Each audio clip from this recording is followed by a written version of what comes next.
For many people, fall or autumn is the ultimate season of the year.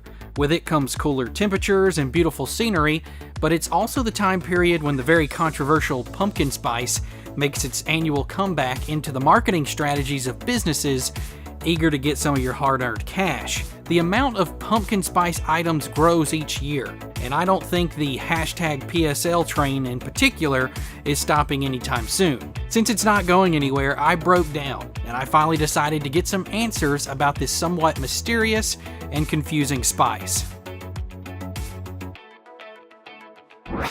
Hey guys, I'm Cliff, and welcome to That Was History, a YouTube channel dedicated to, well, history. Regardless of whether you enjoy pumpkin spice, we can all agree that history is awesome, so be sure to click that subscribe button and ring that notification bell to keep up with the latest from our channel. For this video, I wanted to know what pumpkin spice actually is, where it came from, how it became so popular. So let's start at the beginning. Pumpkin spice is not a naturally occurring spice in the same way that, say, pepper is. This might come as a shock, but there's no such thing as a pumpkin spice plant.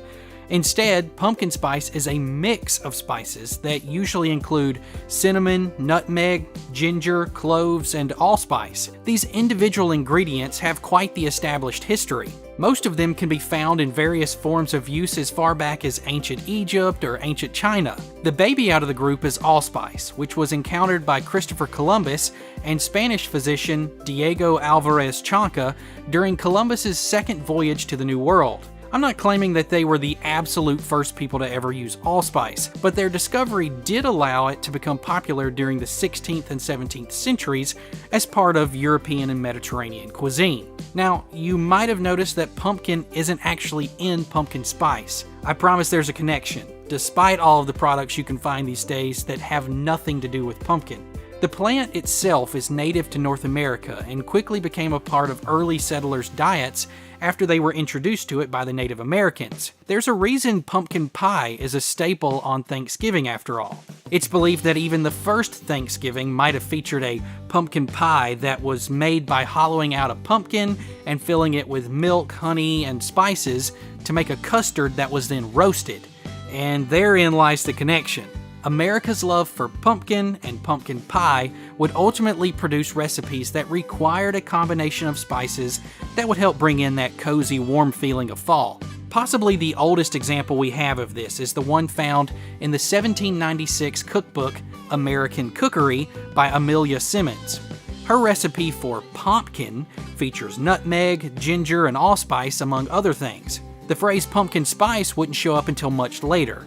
One of the earliest known references to this spice blend can be found in a 1936 Washington Post recipe for pumpkin spice cakes. You wouldn't be able to buy a pre-mixed version of pumpkin spice until the 1950s when McCormick started selling pumpkin pie spice. With this new combination of flavors at their fingertips, people started venturing out from traditional recipes.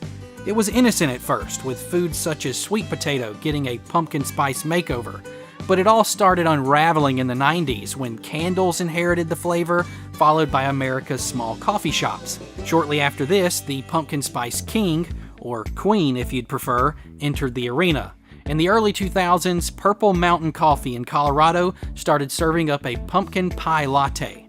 Not long after that, a small team led by Peter Dukes gathered in Starbucks' research and development space, the Liquid Lab, to develop a new holiday espresso for 2003. They found their golden ticket item by sampling pumpkin pie, followed by a sip of espresso. That fall, the new beverage was tested in 100 stores in Vancouver and Washington, D.C.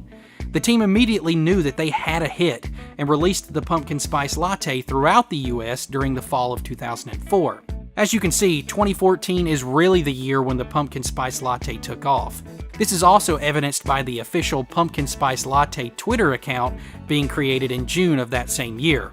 As of the making of this video, we are approaching 500 pumpkin spice flavored products that can be found in traditional grocery stores, and I can guarantee you that most of them have no business being on the shelves. The reason this number continues to grow, however, is because of the effect that the limited time offer has had on buying decisions.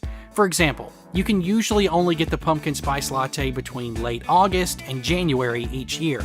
This generates hype and demand that spills over into social media that then keeps the pumpkin spice name in front of you. These other companies benefit from this by tempting pumpkin spice fans with new items that they just have to try, again, while supplies last.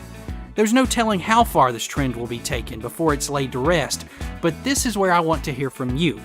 Leave me a comment telling me the best and worst pumpkin spice items you've tried. And if you don't like pumpkin spice, give me your horror stories of how you learned that this spice mix just wasn't for you. I personally love pumpkin spice bread, but you can keep the lattes.